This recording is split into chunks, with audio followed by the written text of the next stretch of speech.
Ceux-là qui ont crucifié le Seigneur Jésus-Christ, sûrement qui voulaient l'enterrer comme un vulgaire brigand. Non, sûrement, dis-moi, t'est-il déjà arrivé de réaliser que les voix de Dieu ne sont réellement pas tes voix et que ses pensées sont au-dessus de tes pensées?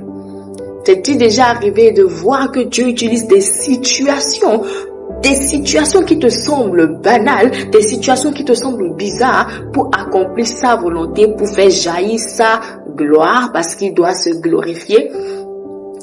As-tu déjà vu Dieu utiliser des gens que tu ne pouvais jamais imaginer, des gens sur qui tu ne pouvais jamais miser pour réaliser une chose importante dans ta vie? Dieu fait comme il veut.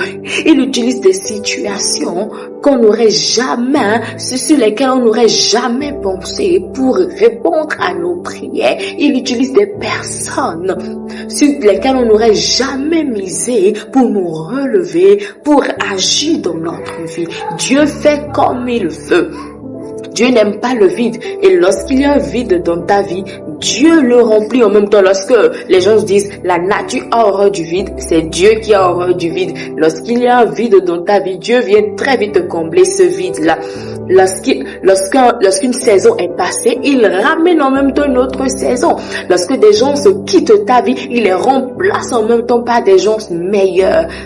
Dieu n'aime pas le vide dans ta vie. Alors je voudrais te demander de t'attendre à Dieu. Parce que parfois Dieu envoie les opportunités, parce que parfois Dieu change les choses, Dieu comble le vide, mais parce que nous ne sommes pas restaurés ou parce que nous ne voulons pas voir ce que Dieu est en train de faire, ou nous sommes cabrés sur ce que nous voulons, nous ne voyons pas les merveilles qu'il est en train de faire, mais Dieu est en train de combler ce vide que tu as. Mais Dieu est en train de changer les situations pour ton bonheur. Dieu, parce que tu le laisses, il avance dans ta vie, il se glorifie au travers de toi. Les choses anciennes sont passées, toutes choses sont nouvelles. Laisse Dieu travailler dans ta vie. Dieu utilise n'importe quelle situation pour se révéler à toi, pour se glorifier au travers de toi. Il n'utilise pas les situations que nous-mêmes nous avons déjà concoctées dans notre tête. Il n'utilise pas les schémas que nous avons concoctés dans notre tête. Il n'utilise pas nos mathématiques pour se glorifier ou bien pour nous faire marcher dans notre destinée. Il utilise ces voies qui nous semblent banales, qui nous semblent insensées, qui nous semblent bizarres. Les voies de Dieu, parfois on se dit, mais ça m'amènera où? Mais si moi-même je fais ma mathématique, je sais là où ça m'amènera. Mais non!